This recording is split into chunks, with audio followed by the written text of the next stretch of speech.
Welcome to KSK TV news. ముందుగా వార్తల్లోని వివరాలను చూద్దాం. గుత్తి పెన్షనర్స్ భవనంలో భారత కోకిల సరోజిని నాయుడు జయంతి కార్యక్రమం. అనంతపురం జిల్లా గుత్తి పట్టణంలోని ఆంధ్రప్రదేశ్ రాష్ట్ర ప్రభుత్వ పెన్షనర్ల భవనంలో గురువారం పెన్షనర్స్ అదనపు కార్యదర్శి జెన్నై కుళ్ళయ్య బాబు, సెక్రటరీ రామ్మోహన్ ఆధ్వర్యంలో భారత కోకిల, భారత తొలి మహిళా గవర్నర్, స్వాతంత్ర సమర యోధురాలు సరోజిని నాయుడు 146వ జయంతి కార్యక్రమంను నిర్వహించారు. ముందుగా సరోజిని నాయుడు చిత్రపటానికి అదనపు కార్యదర్శి జెన్నై కుళ్ళయ్య బాబు, జాయింట్ సెక్రటరీ లక్ష్మీనారాయణ రెడ్డి పూలమాలలు వేసి నివాళులర్పించారు. ఈ సందర్భంగా అదనపు కార్యదర్శి జెన్నై కుళ్ళయ్య బాబు మాట్లాడుతూ, సరోజిని నాయుడు స్వాతంత్ర సమరయోధురాలు, కవయిత్రి, భారత కోకిల, నైటింగేల్ ఆఫ్ ఇండియాగా ప్రసిద్ధి చెందిన ఆమె స్వాతంత్ర సమర యోధురాలు, కవయిత్రి సరోజిని దేవి 1925 డిసెంబర్లో కాన్పూర్లో జరిగిన అఖిల భారత జాతీయ కాంగ్రెస్ మహాసభలకి తొలి మహిళా అధ్యక్షురాలు, స్వతంత్ర భారతదేశపు తొలి మహిళా గవర్నర్. ఈమె నివాస ప్రాంతం గోల్డెన్ థ్రెషోల్డ్, హైదరాబాద్. ఈమె జాతీయ, ఇండియన్, బెంగాలీ, ఇతర పేర్లు సరోజిని చటోపాధ్యాయ.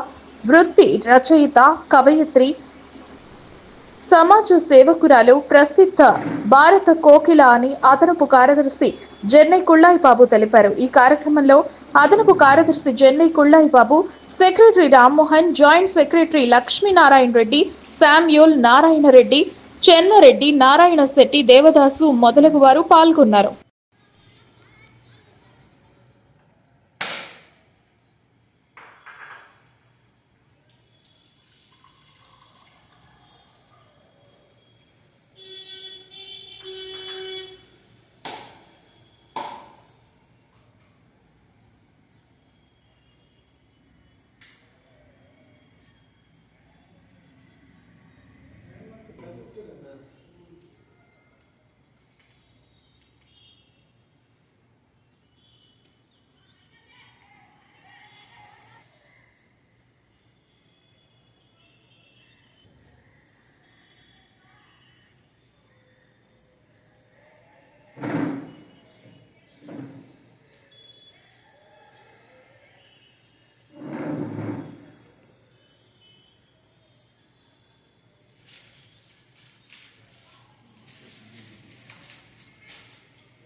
Energy.